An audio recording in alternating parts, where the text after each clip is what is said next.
Samuel Whitcomb Hyde was once just a normal guy. Born out of wedlock in Massachusetts in 1985, he aspired to be a comedian. Get down on the ground right now! Hands up! Hands up! On the ground! Okay, that wasn't Sam Hyde, but he is often blamed whenever there's some kind of crazy story. Frank Sinatra once said, "The best revenge is massive success." This quote sums up Sam Hyde's life. Raised by a single mother, Sam used comedy as an escape from an early age, as most comedians do.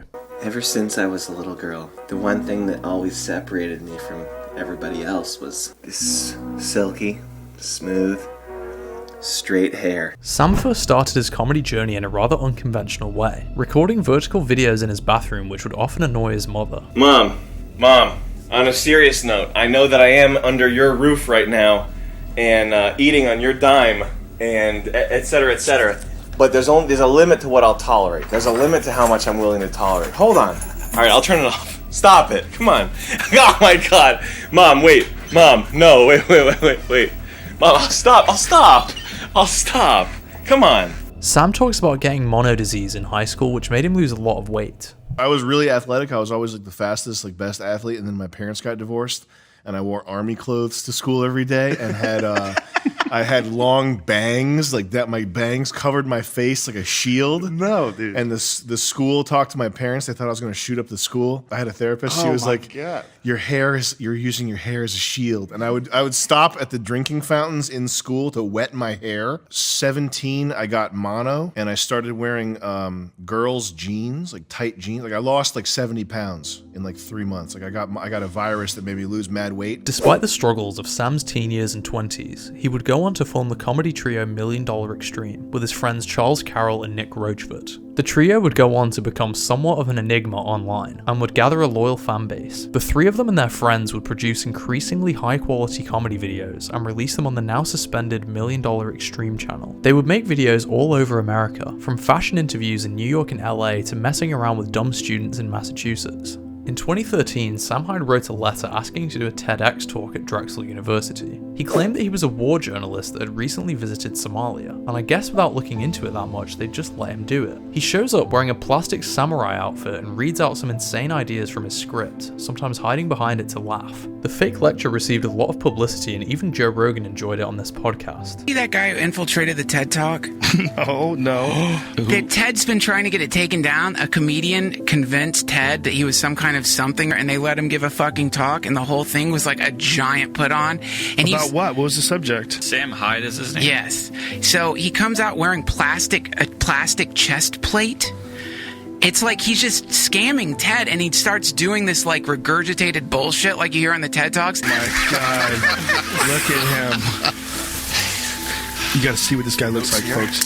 We're just getting the audio of this. Oh, good. Okay. Dressed like a gladiator with a sock cap on. It's a weird outfit. Give me like 10 more seconds. He's just doing performance art here. He's pretending that he's an awkward guy. There's a student in that class, okay?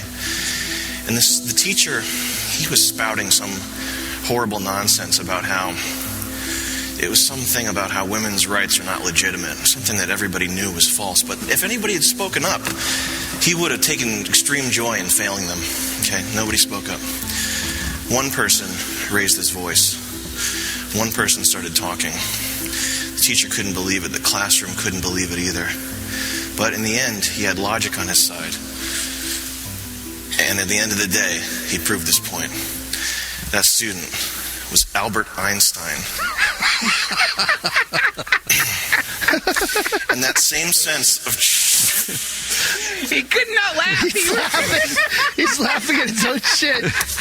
He's hitting himself in the face now. His extreme confidence and humor gained him even more followers online, and after releasing more and more iconic videos, $1 Million Extreme would get the opportunity to make a TV show for Adult Swim, titled World Peace. The show would last around 11 minutes per episode for 6 episodes in its first and only season, before an internal conflict caused the network to cancel the show. Despite having incredible ratings, a controversy would arise, causing Adult Swim to cut ties with $1 Million Extreme. But before I go on to talk about that, I think we forgot to mention someone. I mentioned that Sam was raised by a single mother, but what happened to his estranged father? I just emailed my dad. I wrote back to him. I wrote, do you want to reconnect? And he wrote me back a fucking Reddit post a melodramatic, like the most unbelievable you've ever read. I'll let you read this because it's funny. It's chilling. It's chilling. It's actually unbelievable. And like men who would take something like this and get upset about it for 1 second.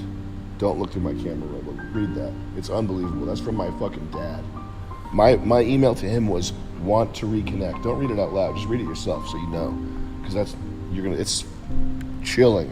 But I got that, and I just fucking went back to work. What do you think of that shit? It's cold in a way that's like it's like thought out cold. I guess that's how I would describe it. Or Can you imagine writing something like that to your child? No, never.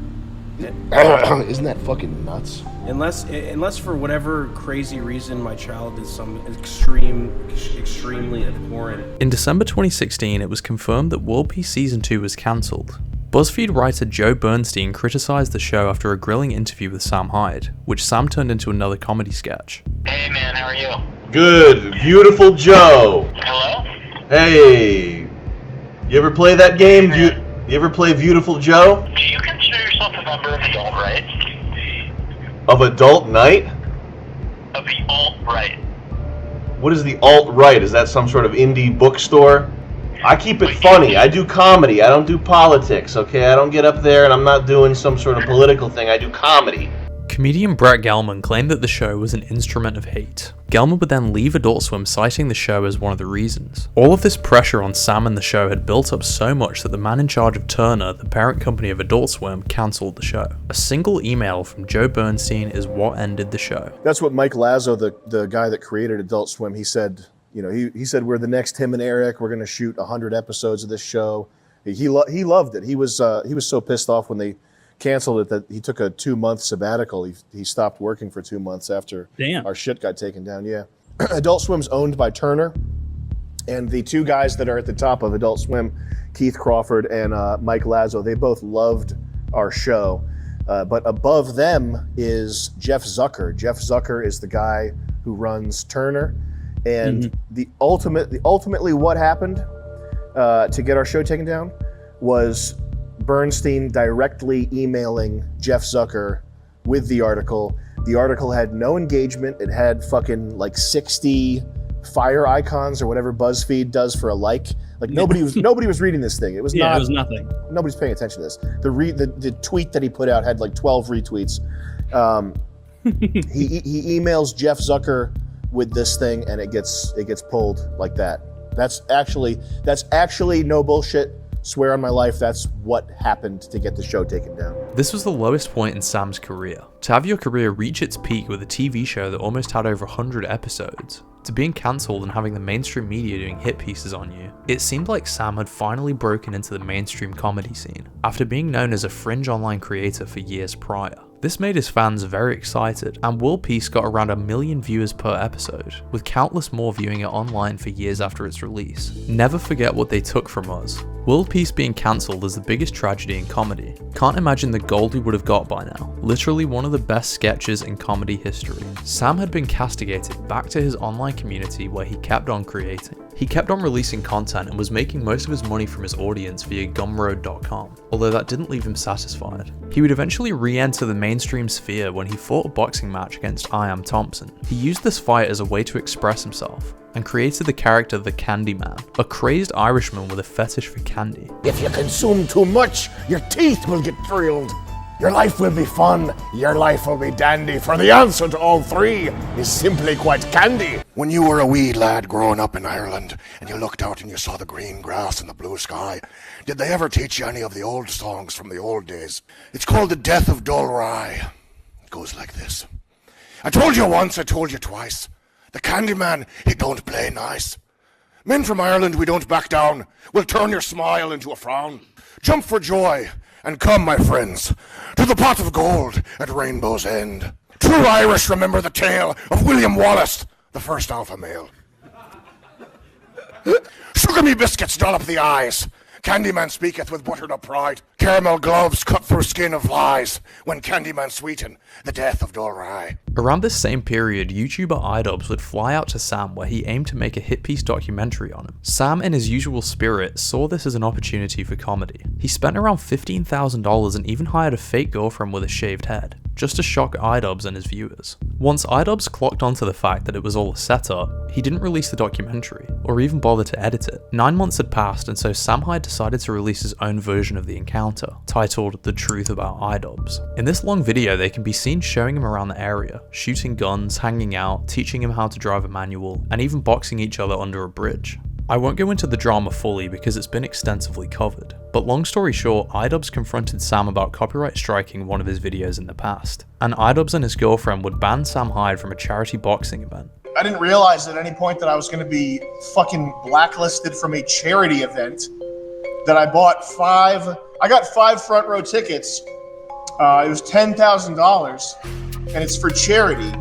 And supposedly I'm going to be refunded this money. So I guess he wants me not around badly enough that it's worth taking away $10,000 from charity.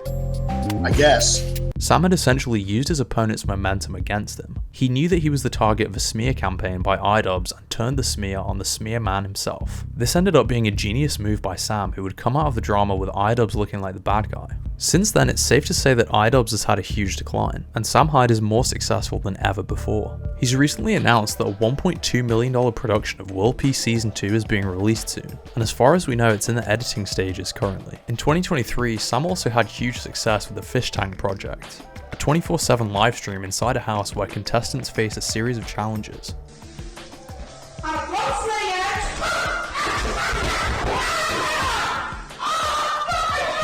Sam Hyde's story teaches us to thrive in the face of evil. When it seems like the world is out to get you, just keep doing what you do. Never apologize for what you are. Why did you choose to make a documentary about me?